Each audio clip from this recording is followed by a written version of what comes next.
1917. Must have been 24th of October, I think. You lose track of the simple things in war. Names, dates, all that kind of rubbish. The Battle of Passchendaele, Western Front. This day, whenever it was, has branded itself in my mind for life. It still does. It was 5 a.m. The familiar droning of Major Harrigan blasted away, getting louder and louder as I finally woke up. It was pretty much our CO, our commanding officer, a harsh, stern man at that. Drowsily, we all awoke. We just had to be on our high alert at this time. It was the usual routine, stand to and all that crap. With click after click my aching body, I finally got to my feet. It was the usual smell of disease, usual signs of mud, pools of murky, ominous water, hiding many secrets as we would often find out when clearing out and tidying the trench. Tidying the trench. Soldiers were already clearing it out. Some got up earlier. I strained. My eyes were just about getting used to the intense and impassive grey clouds. Immediately, though, something caught my attention. There were two young-looking soldiers putting on trench coats onto another soldier. It was only pretty weird because, well, this soldier that they were dressing up was literally just standing there. And, like if they lost grip of his arms, even slightly, he just drooped down like a rag doll. He still had a gas mask on too, but there wasn't any gas. Still better safe than sorry, I suppose. Must have been uncomfortable though. Well, anyway, they dragged him a few meters to the edge of the trench, positioned him carefully and precisely before stepping back, and they looked almost in admiration of what they'd done, and then with a nod they just left. This soldier was absolutely still. No need to stare. Deadly serious, eh? Harrigan's arm clamped down onto my shoulder. It scared me out of my wits. I was confused. What's going on, sir? The bodies. Using them, my dear chap. If any of them get shot, we know what those Jerry bastards are up to, preparing for an attack. They're dead. They won't feel a thing, you know. And then Harrigan walked off, smoking and puffing on his pipe. And then I noticed, dotted along the entire trench, as far as I could see, were bodies in similar positions, standing upright and still, all with gas masks. Some looked like they were just asleep, but others, more chillingly, had their weak, dead eyes just staring right ahead into no man's land. I had to go up close and personal to see that. Ugh, it gave me the chills.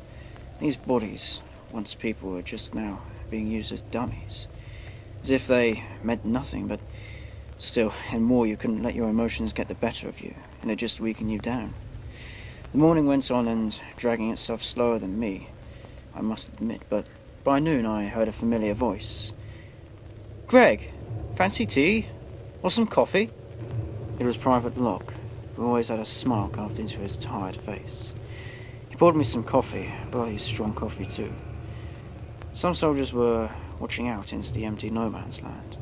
Sometimes it was difficult to tell the soldiers and the dead apart. I scanned the land ahead. It always seemed, well, odd. Almost as if it was cut off from everything else in the world. I scanned on, standing on my tiptoes as there was a body in my way. I'm not a particularly tall man. I looked left to right, right to left, before I looked back at the body.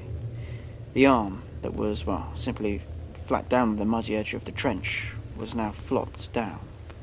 Its finger, his finger, well, the only finger, was pointing down at the ground. I was left staring at it for what seemed like ages. I presume that the arm must have just fallen. I mean, it's not easy to leave a dead body standing up in the exact position. I just passed it off and went to sit down and clean my rifle. I had the distraction of a body floating on its back in the murky water, just floating past me. That was usual by now. But this one, open mouth, dry lips, rotting teeth, and, disturbingly, an imploded face right in the middle. It looked like if you push a coat of mirror inwards and everything is drawn into that one point. Well, that's what it looked like. Never have I ever seen anything like that before. I just cleaned my rifle more vigorously now, just looking away, my eyes shut, hoping that when I turned back the body had drifted off somewhere else. Eventually it had. I glanced across the trench once more, and to my horror, that body with the one finger, it moved again, but its right arm bent to the left, still pointing, but not of the ground, in the direction of that body. I could see it, alone in the distance, just stopping and bumping endlessly at the zigzag corner of the trench. Horrified was an understatement, but I chose to ignore it. I thought it was due to a lack of sleep, I was hallucinating or something, but I certainly wasn't hallucinating what happened next. Wisps of clear white mist engulfed the dead man's arm, and eventually him, then the trench itself. Gas. Harrigan was barking for us to put our gas masks on. I threw my rifle to the ground, and luckily it didn't go off, and I found my gas mask and just briskly put it on as quick as I could. It was tight and uncomfortable, but much rather that than breathing in potential gas. I looked up through the damaged and aged glass of my gas mask, and the white mist had grasped hold of the whole of no man's land. Never before had I seen something like this. Everyone was getting ready, standing by. I picked up my rifle and stood at the edge of the trench. Next to me there was a different body. It had a captain's cap on. It was the recently fallen Captain Stubbs. He wore a wonky gas mask too, but what made me jump was the fact that his head was turned and staring directly into my eyes. His lifeless, gazing eyes just wouldn't look away.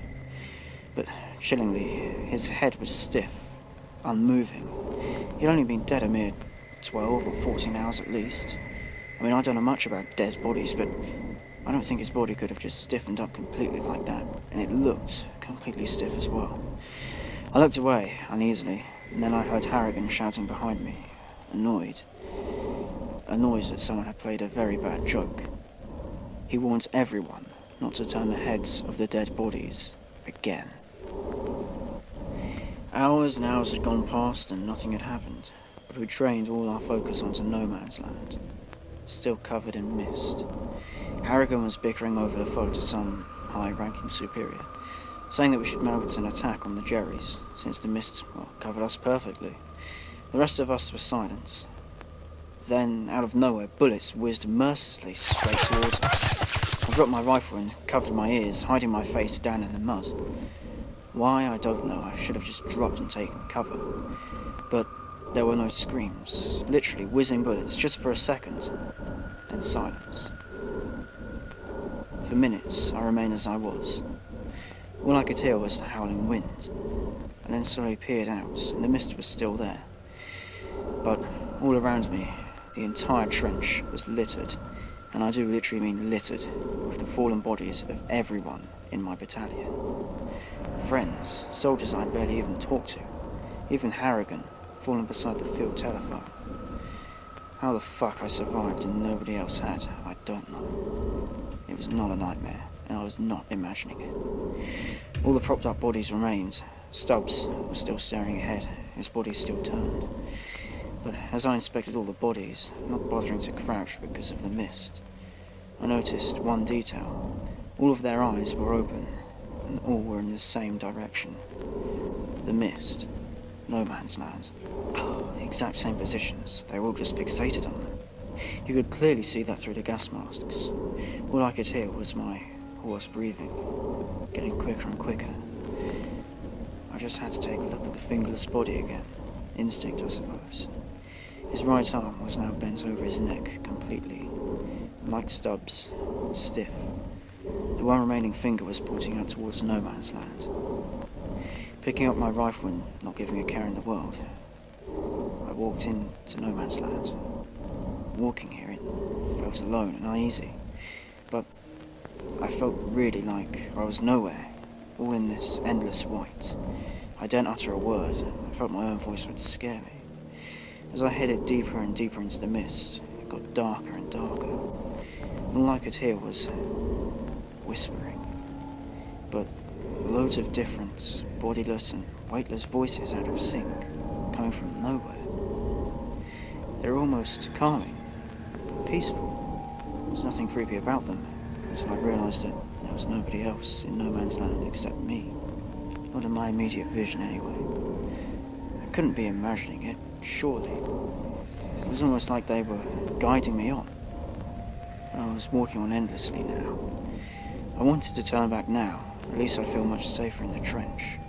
Here, I was right out in the open, heading towards all sorts of unknown.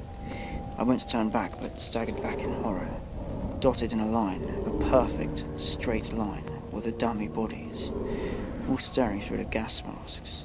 But each of them was tilted to the right, just a bit more differently than each other, so that they could all gaze lifelessly at me. I didn't take my sight off of them. I just walked back, staring at them, rifle at the ready, just in case. But I was heading further back into no man's land. I just didn't want to go past those bodies. What even were they? Like they just couldn't be. I don't even know. Eventually, they disappeared, consumed by the fog. I then turned back, and now all the voices were becoming far less frequent, and with each step they grew quieter and quieter, until they were all just gone. That was the last thing I ever heard in this mist. I don't know how long has passed since I even stepped foot in this mist, but I'm still here, still lost, still continuing on. There's literally nothing here, not even the sound of gentle wind. No crackling artillery, no shouting orders from officers, not even people. Just the white mist. It doesn't even get any darker now, so I don't even know what date it is now. I don't think I'll ever know. But at the time of writing this, I still have no explanation for what happened. Was it even fog? Whatever it is, it has condemned me to being trapped here till the very last step I take.